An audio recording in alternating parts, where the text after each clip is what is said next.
In this video, we're going to go over how to lift a second gen Platinum Sequoia for only 1,500 bucks.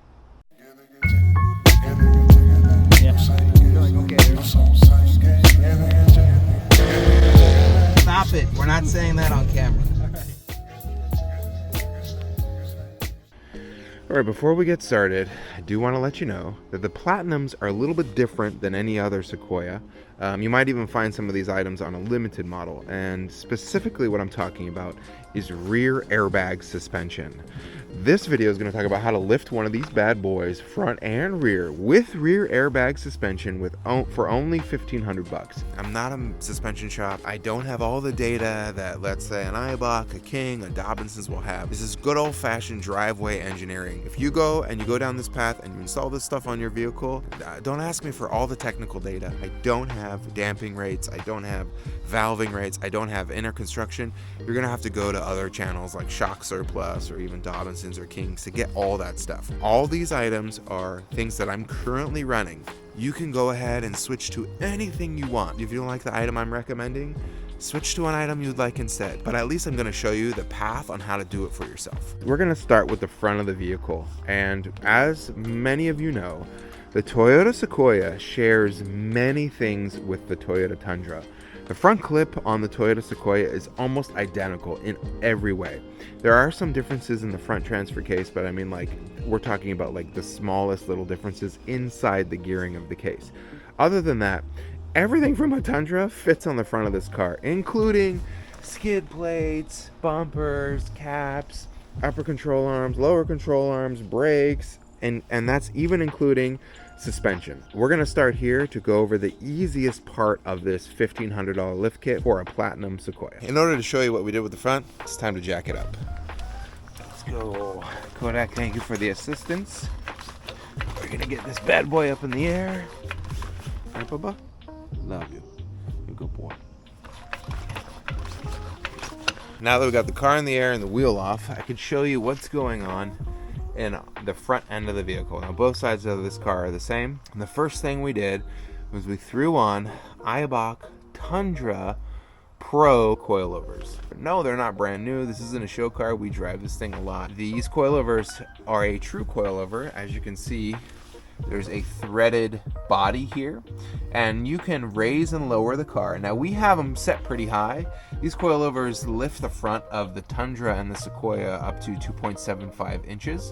So technically we have a 2.75 inch lift up front. They fit four-wheel drive Tundras, they fit Sequoias. You can fit any front Tundra coilover from 2007 through 2015 on the front end of a second gen Sequoia.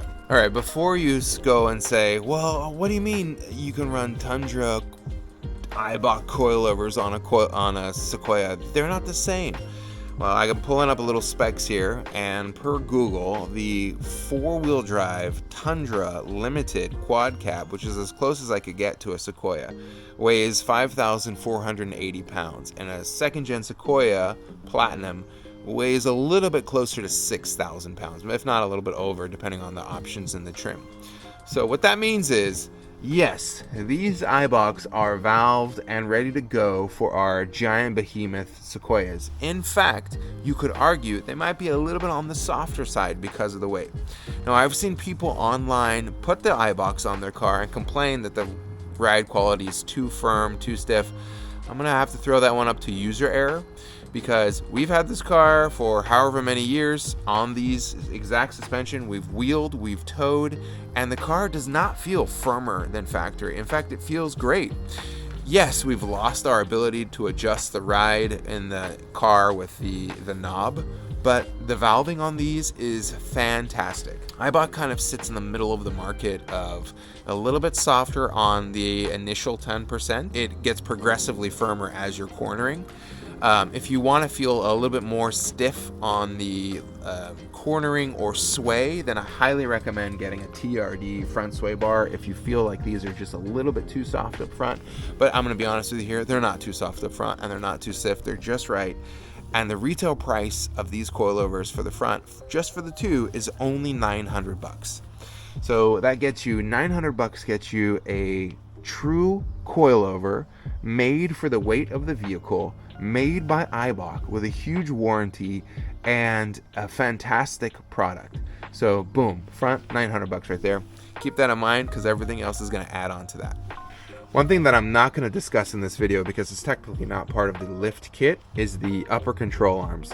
JBA upper control arms are what we run, but some people swear by SPC. Heck, if you want to go with Freedom Off-Road, go ahead and put those on your car. So I'm not going to compare upper control arms in this video. I'm only going to talk about suspension bits, as in coilovers, shocks, adapters, and etc. I'm not going to talk about arms, lower control arms, upper control arms, long travel, none of that. It gets a little too muddy. Choose whatever upper control arm you want. In this video, after watching this video, I highly recommend JBA because they're serviceable. They got grease fittings all around. You can replace the ball joints very easily. Big fan of JBA, but I'm not going to include JBA pricing in anything in this video. Just wanted to give you the heads up in case you're wondering, you know, how come we're not including upper control arms. However, I will say, if you are going to lift your Sequoia 2.75 inches up in the air, get a set of upper control arms because you're going to be at the max caster limit of your stock upper control arms. So get whatever ones you want, just make sure you get some. Now that we got the front out of the way, which is the easiest part of lifting a second gen Sequoia, let's move on to the back. And the back of a Platinum is where things get a little tricky. Truthfully, there aren't many options for people who want to keep their airbags on the back of their Sequoia. Currently, I'm a big believer in the airbag for a couple of reasons. One, everything stays level all the time. There's no weird sag when you're going off-road. Cue some of the off-roading footage here. No matter how we load up our vehicle, which is always changing, it always sits at the right ride height, keeps the weight dispersed where it needs to go. Secondly, the airbags really come in handy when you're towing. Even though you switch to a mechanical spring coilover in the front and you've disconnected the sensors for dampening, the rear airbag switches still totally work on the Sequoia. That allows you to raise and lower the car if you are going to hook it up to a trailer, if it needs to adjust itself. All that still works. Those are independent systems, and for us, it's a huge unlock. Moving on to the rear, we're going to show you our solution for lifting a second gen Sequoia with airbags, and I'll tell you a little bit how it all works.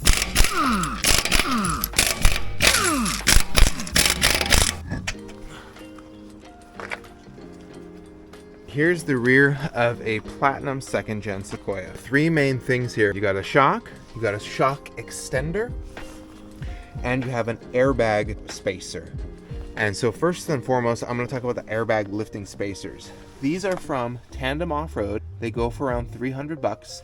So you got your 900 for your coilovers, 300 for the spacers. That's 1200. The cool thing about the Tandem Rear airbag spacer is it comes with a leveling bracket in here that allows you to adjust the rear height at a fixed height of either 1, 2, or 3 inches up high. We have ours on the second tab, which is only 2 inches of increased ride height, but of course we can go inside the cab, press a button, and raise and lower it as we need it. We really like it at the 2-inch setting. It doesn't keep it too high, it keeps the alignment all nice and good, but of course do whatever you want with that. That's up to you and your discretion. We like using the middle one. That plus the adjuster has now lifted the spring of the car, or the air spring, 2 inches in the air. So now how do you compensate with a shock? Well, you have a couple options for a shock. We're using a Bilstein 5100 rear shock made for the second gen Sequoia, paired with a Dobinsions rear shock extension. Now the reason why I'm doing this is because this is 2 inches of lift back here.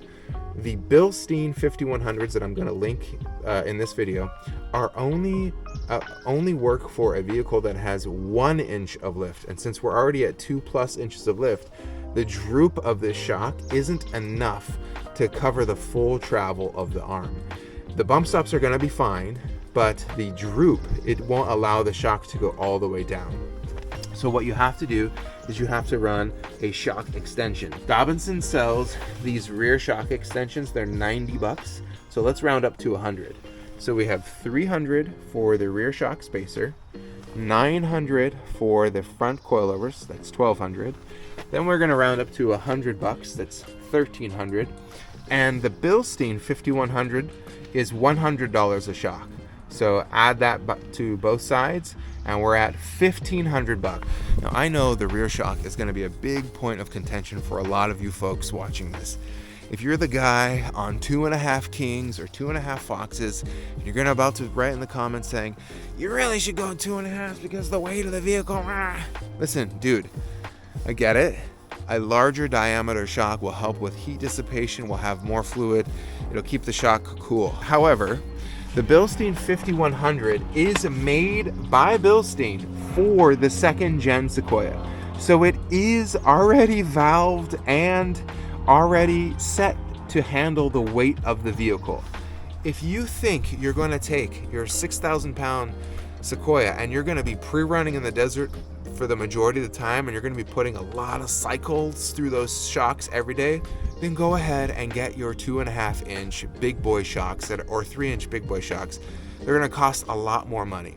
But I can honestly say, for towing, for driving around town, for off-roading, all the things we do in this Sequoia, which we do a lot of, these shocks have not let us down. The reason why we've mismatched Eibach in the front with Bilstein in the back is because we ran the Eibach rear shock at first for testing for Eibach. This is a Tacoma, 1st gen Tacoma HD rear shock. 2 problems with this shock, and this is no fault of Eibach. They didn't design this shock for Sequoia. But first and foremost, the shock on the upper, that's the lower, on the upper part of the shock right here, there are no inserts. The Bilstein comes with inserts, and this really needs some sort of insert to stabilize it in the middle of the upper shock mount. And secondly, the valving of these is very, very, very soft compared to the Bilstein 5100. Do you remember earlier in the video when I said Eibach likes to have a softer first 10% of travel, then it kind of gets stiffer as it compresses? Well, with that already being a little bit softer and it being valved for a lighter vehicle, it's just not enough for the rear of a Sequoia. I will drop the link for both of these in the comments below. I highly recommend the Bilstein 5100 because of the stiffness it gives you on the highway and around town. But if you want something really soft, and some people like their off-road rigs to be super soft, then go ahead and get the Eibachs. I've driven, I think 3,000 or 4,000 miles on the Eibachs, and I've driven them off-road. They are way soft compared to the Bilsteins, and I'm just giving you that warning now. So if you order these and you put them on your car and they end up being too soft, then don't come in the comments and say, hey Mike, these are too soft. The Bilsteins do require you to air down your tires when you off-road. I will say that. Emily and I go off-roading in this car, even on forest roads, gravel roads. If you don't air down your tires, it's gonna be a little bit stiff back there. And that's by design. Bilstein designed those shocks to be like that. But I mean, that's kind of the beauty of running a 37, so we can air down to whatever we want. So just a heads up, if you're gonna run the Bilsteins, make sure that you air down when you go off-road. They're gonna be better for spirited driving, highway driving, everyday driving. You can tow with them. If you're gonna go with the Eibachs, you can't really put too much load on the back of your car. I don't recommend them for towing, but they are gonna be the softest things you've ever ridden when you go off-road. So just a heads up on the 2 shocks back there. With all that said and done, I just wanted to make this video really quick for everyone on how they can lift their 2nd gen Sequoia for under 1,500 bucks. If you do the math, 900 bucks for the front coilovers, 100 bucks for the shock extenders, 100 bucks times 2, so 200 bucks for the Bilsteins, and then 300 bucks for the Tandem Rear airbag spacer. You're at 1,500 bucks for a DIY 2nd gen Sequoia Platinum lift kit, and take it from me, this totally works. If you want to tweak some things, like you want the rear to be a little bit more firm on cornerings, add a TRD sway bar. If you want to show off a little bit more, get yourself some Kings or some Foxes or whatever you want for the front or rear, for the front of your car to make it seem a little more beefy. There are also more expensive options for the rear other than these Bilstein 5100s. Elka makes a fantastic rear shock that does not require an extension, goes in, that's like 4 times the price. Dobinsons makes a really good rear shock, doesn't require an extension, also like 3 or 4 times the price.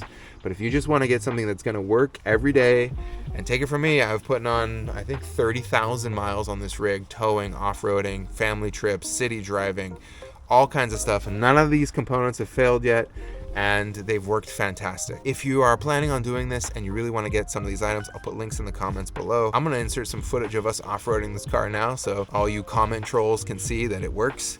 Other than that, I'll see you guys on the next one, and thanks so much for watching.